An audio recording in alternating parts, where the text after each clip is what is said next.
Hello my dear guys, আসসালামু আলাইকুম। উসমান সাল মেডিকেল সার্ভিসেস ইউটিউব চ্যানেলের পক্ষ থেকে আপনাদেরকে জানাচ্ছি স্বাগতম। বন্ধুগণ, আশা করি আপনারা সবাই ভালো আছেন।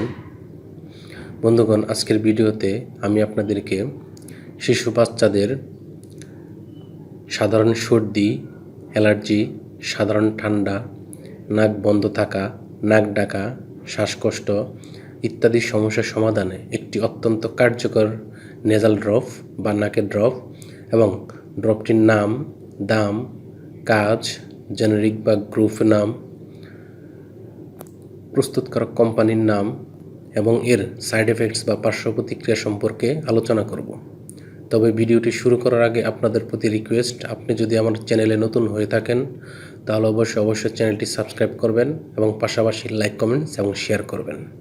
বন্ধুগণ, শিশুদের সর্দি, অ্যালার্জি, সাধারণ ঠান্ডা, শ্বাসকষ্ট, নাক বন্ধ থাকা, নাক ডাকা ইত্যাদি সমস্যার সমাধানে বিশেষজ্ঞ ডাক্তারগণ সাধারণত যে নেজাল ড্রপ বা নাকের ড্রপটি ব্যবহারের কথা বলে থাকেন তার নাম হলো নরসল নেজাল ড্রপ। এটির গ্রুপ বা জেনেরিক নাম হলো সোডিয়াম ক্লোরাইড। এটির উৎপাদনকারী প্রতিষ্ঠানের নাম হচ্ছে অপসোস্যালাইন লিমিটেড। নরসল নেজাল ড্রপ যেটির মাত্রা 10 মিলিগ্রাম সেটির দাম 23 টাকা এবং যেটির মাত্রা 25 মিলিগ্রাম সেটির দাম 30 টাকা।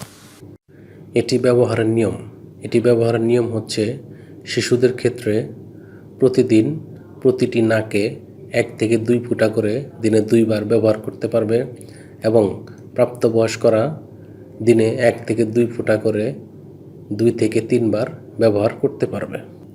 তবে গর্ভবতী এবং স্তন্যদানকালীন সময়ে মহিলারা এটি ব্যবহার করতে চাইলে অবশ্যই রেজিস্টার্ড চিকিৎসকের পরামর্শ নেওয়া বাধ্যতামূলক এবং একই সাথে সকল মেডিসিন ব্যবহারের পূর্বে বা খাওয়ার পূর্বে অবশ্যই রেজিস্টার্ড চিকিৎসকের পরামর্শ নেওয়া উচিত। এই ড্রপটি ব্যবহারের পর সামান্য কিছু সাইড এফেক্টস বা পার্শ্ব প্রতিক্রিয়া দেখা দিতে পারে, যেমন হাঁচি, স্বরভঙ্গ কিংবা নাক দিয়ে পানি পড়ার পরিমাণ বৃদ্ধি পেতে পারে। এই নেজাল ড্রপটি মুখ খোলার পর সর্বোচ্চ 20 দিন ব্যবহার করাই ভালো। নেজাল ড্রপটি ঠান্ডা এবং শুষ্ক স্থানে রাখতে হবে এবং শিশুদের হাতের নাগালের বাইরে রাখতে হবে এবং একই সাথে যে কোনো ঔষধ ক্রয়ের পূর্বে অবশ্যই ঔষধের উৎপাদন তারিখ এবং মেয়াদ উত্তীর্ণের তারিখ দেখে নিতে হবে।